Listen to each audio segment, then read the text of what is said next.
Okay, so Saitama goes homeless. Not many fans know that. Dude, what are you doing? What? What'd I do? Were you gonna do this whole video by yourself? What's wrong with that? Your voice sounds weird. Give me the mic. So does yours.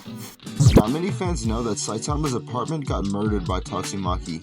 At some point during the Monster Association raid, Tatsumaki uses her insanely powerful telekinetic powers to lift up a huge portion of City Z. Unfortunately, this is exactly where Saitama's iconic apartment was, and it got completely obliterated. That's cool and all, but where's the photos? I tried my best to find the chapter, man, but I couldn't find it. I would have found it. Maybe I should take over the channel. Ow!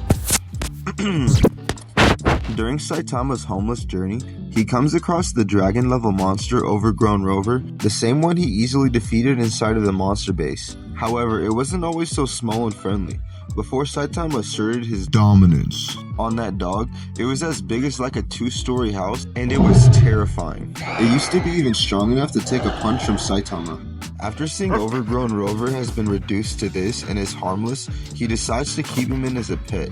As odd as this is, Overgrown Rover won't be the only pet that Saitama will bring along with him. While Saitama is showing affection to Overgrown Rover, Black S hides behind a rock terrified. He somehow comes to the conclusion that if he comes out acting like an animal, Saitama would take him in as a pet too. The thing is, the only reason why he's doing this is to be protected by a super strong hero while he reproduces cells. Through terrible acting and following Saitama around without his consent, he somehow manages to convince Saitama that he's some sort of monkey. Like, Saitama, come on bro, he's literally talking to you. How do you not see that he isn't a monkey? Anyways, Saitama finally agrees to taking Black S in as well. Black S only manages to do this because he tells Saitama that he'll help out with chores and take care of Rover. So they start their homeless journey and they see Saitama's destination ahead of them. It's the newly made Hero Association apartment complex, and Saitama thinks to himself, Oh, let me get this one. Alright bro, I guess you can say it. Yes, my new home. Ah, I love my job. You might lose it soon. What? Oh, nothing. So Saitama and his new underlings arrive to the giant apartment complex made for heroes only ranked A-class and above. The whole idea for this complex is in case another monster disaster happens, they will have a wide availability of backup to fight off this said disaster.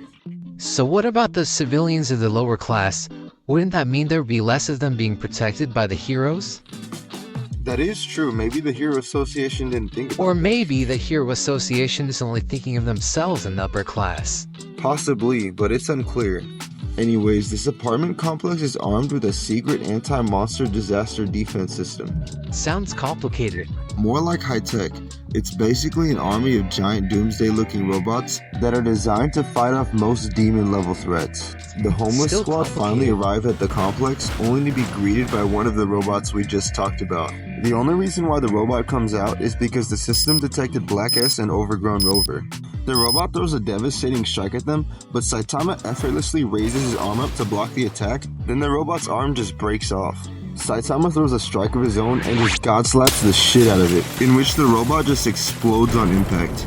The defense system upgrades to level 4 and sends a lot of backup to eliminate our homeless friends. The robots that get sent out this time look like something straight out of the movie War of the Worlds. Hey, didn't they parody that movie in Scary Movie 4? Actually, I think they did. Anyway, the robots shoot a barrage of laser beams at the intruders, so Black S and Rover run for their lives and somehow manage to not get hit by a single laser beam.